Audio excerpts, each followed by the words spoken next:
नमस्कार फ्रेंड्स।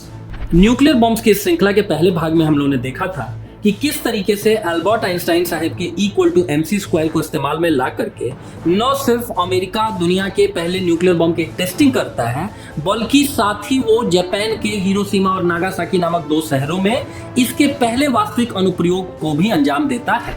कहानी के इस भाग में हम भारत के न्यूक्लियर पावर संपन्न बनने की कहानी को जानेंगे कि किस तरीके से भारत ने 1974 में पोखरण में स्माइलिंग बुद्धा के नाम से एक न्यूक्लियर टेस्ट को अंजाम दिया। साथ ही साथ हम उन इम्पोर्टेंट इंटरनेशनल इवेंट्स को भी जानेंगे जो 1950 और 60 के दशक में दुनिया में घटित हो रहे थे, जिनके कारण भारत न सिर्फ अपने पहले न्यूक्लियर बम की टेस्टिंग के लिए प्रेरित हुआ, बल्कि एक तरीके से कहा जा सकता है कि मजबूर भी हुआ। इसलिए ओवरऑल इन सारी बातों की चर्चा करते करते ये वीडियो थोड़ा लंबा हो सकता है, लेकिन यकीन मानिए अगर इस वीडियो को आप आखिर तक देखेंगे तो आपको बड़े सारे नए और इंटरेस्टिंग फैक्ट्स जरूर पता चलेंगे। तो आइए शुरू करते हैं।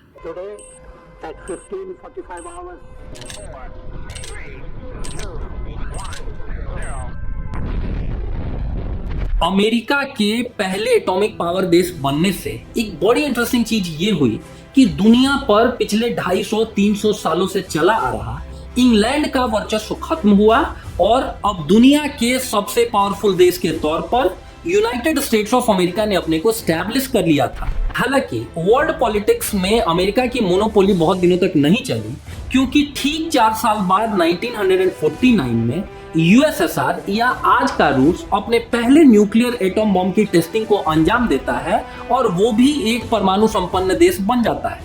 हालांकि एक इंटरेस्टिंग फैक्ट ये भी है कि ऐसा माना जाता है कि इस न्यूक्लियर बम के टेस्टिंग के लिए जो ब्लूप्रिंट था वो कहीं ना कहीं रशियन जासूसों ने अमेरिका से ही चुराया था।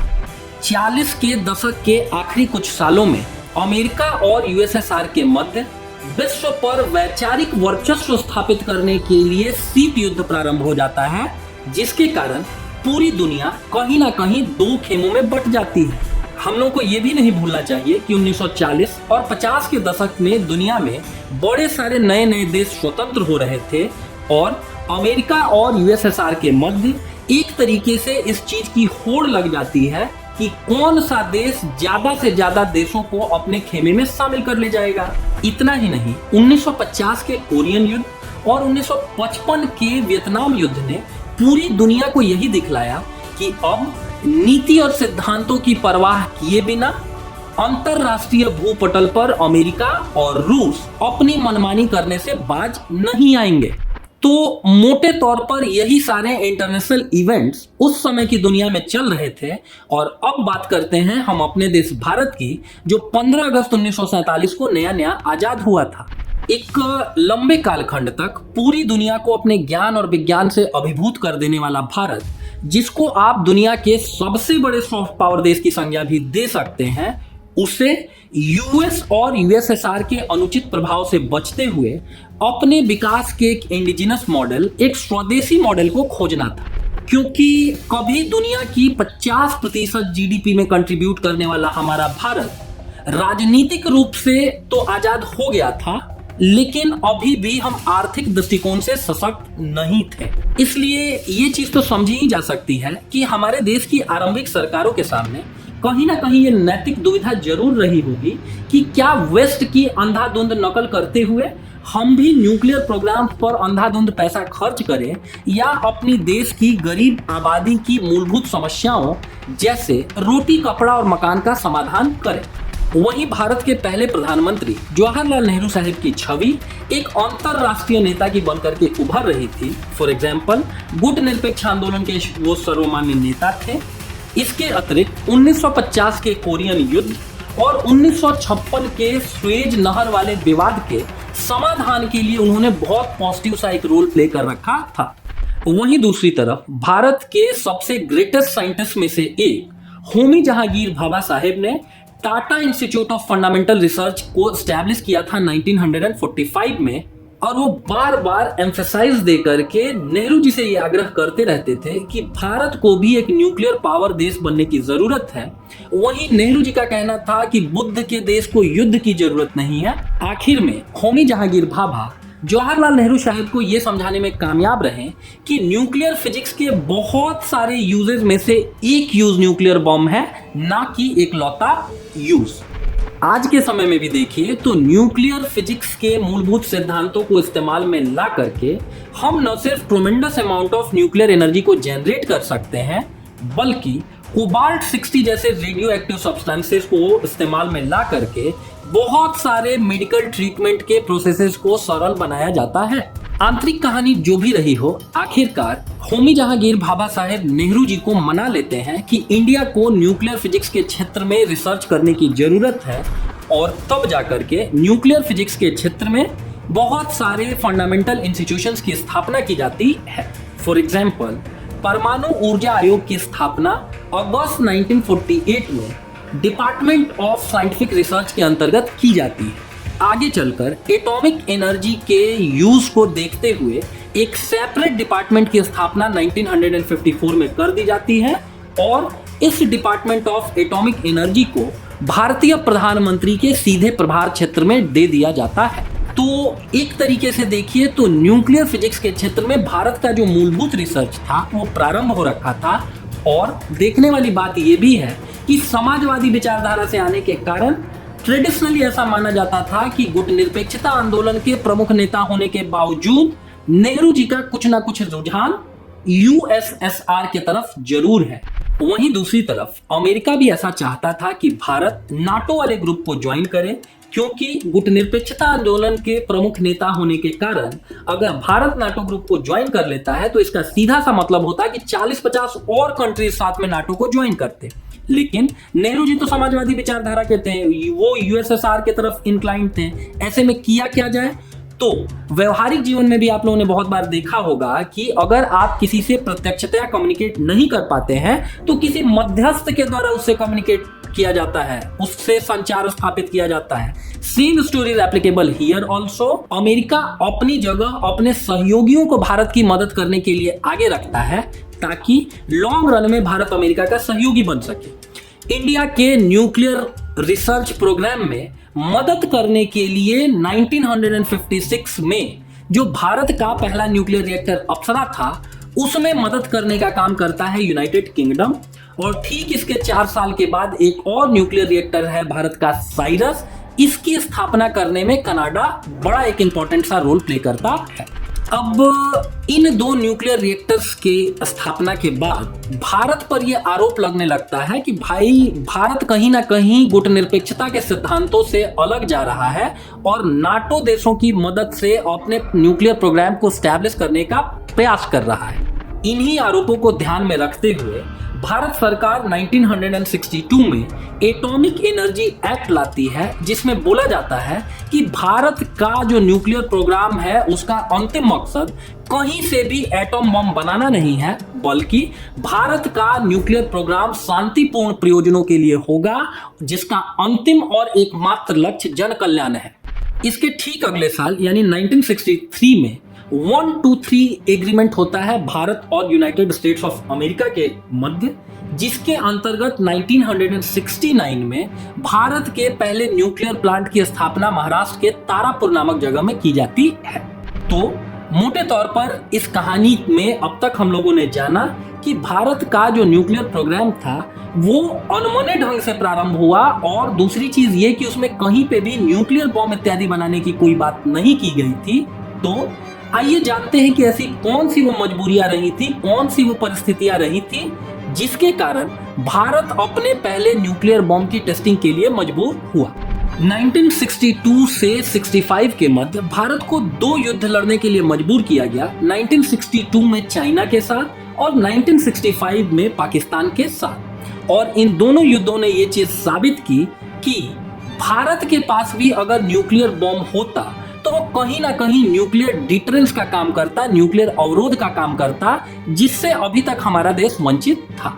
इसके अतिरिक्त 1962 के इंडो चाइना वॉर के समय भारत ये उम्मीद कर रहा था कि हमारा जो टाइम टेस्टेड फ्रेंड रशिया है या यूएसएसआर है वो हमारी मदद के लिए जरूर आगे आएगा, लेकिन ऐसा नहीं हुआ।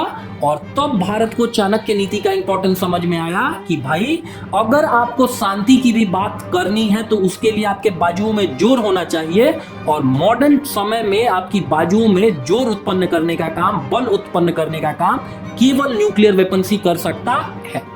इतना ही नहीं, प्रोजेक्ट 596 के तहत चाइना ऑलरेडी 1964 में अपने पहले न्यूक्लियर बम की टेस्टिंग कर चुका था, और अगर निकट भविष्य में अगर हम लोगों को चीन से बचना है तो फिर ये इंपॉर्टेंट हो जाता कि हमारे पास भी अपना न्यूक्लियर वेपन हो। तो मोटे तौर पर भारत के लोगों को इतना तो समझ में आ गया था कि अब हमको भी अपना न्यूक्लियर बम बनाना होगा, लेकिन आने वाले कुछ समय में कुछ दुर्भाग्यपूर्ण परिस्थितियों के कारण ऐसा नहीं हो सका। फॉर एग्जाम्पल 1964 में भारत के पहले प्रधानमंत्री जवाहरलाल नेहरू साहब की मृत्यु हो जाती है।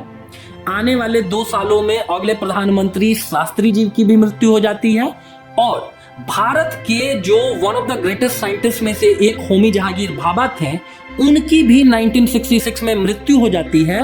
और उनके जो उत्तराधिकारी आते हैं विक्रम साराभाई, वो गांधीवादी विचारधारा से युक्त थे, और उनका मानना था कि न्यूक्लियर फिजिक्स को केवल आप न्यूक्लियर एनर्जी तक ही कॉन्फाइंड रखिए, उससे कभी भी न्यूक्लियर बम इत्यादि नहीं बनाए जाने चाहिए। वहीं दूसरी तरफ देश का आम जनमानस या बहुत सारे सामाजिक और राजनीतिक संगठन जैसे आरएसएस लगातार सरकार पर इस चीज के लिए दबाव दे रहे थे कि अब भारत को भी अपना न्यूक्लियर बम बना लेना चाहिए।